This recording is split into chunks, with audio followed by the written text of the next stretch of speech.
Nakataoka and you are watching NewsX World. Let's take a look at some of the top stories. Israel has reopened the Allenby border crossing with Jordan today after 5 days of closing it when a Jordanian truck driver opened fire and killed 2 Israeli soldiers. The crossing is the sole passenger gateway and main commercial route between Jordan and the Israeli-occupied West Bank. France and Saudi Arabia will host a major summit in New York starting today with many of world leaders. Among them, some are expected to formally recognize a Palestinian state, even as Israel and the US boycott the event. Meanwhile, Israeli officials warned of possible West Bank annexation and bilateral measures against France.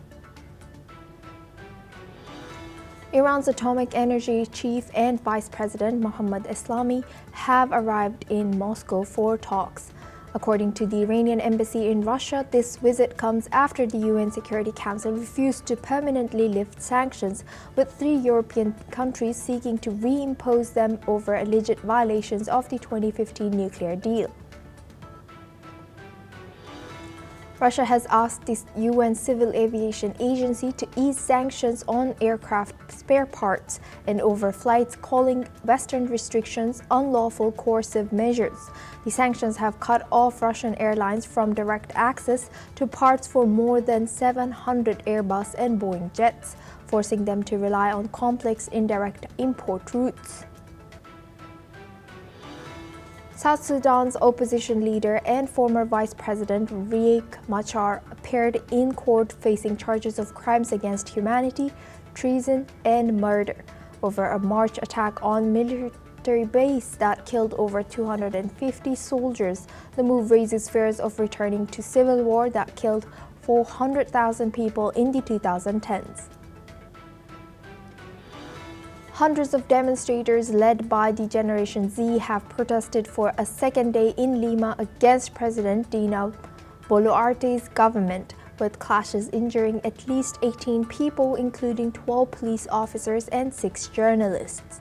The unrest sparked by a new pension law and fueled by widespread anger over corruption and crime. Shenzhen authorities have announced plans to evacuate 400,000 people from coastal and low-lying areas ahead of Super Typhoon Ragasa, according to official government WeChat post. Hong Kong's airline Cathay Pacific has said it will cancel over 500 flights as the powerful storm approaches. Amazon faces trial today in Seattle federal court over FTC allegations that it used dark patterns to trick millions of customers into its $139 per year Prime service and made cancellations nearly impossible. According to court documents, the U.S. Federal Trade Commission claims Amazon knew about widespread non-consensual enrollments and resisted changes to protect revenue.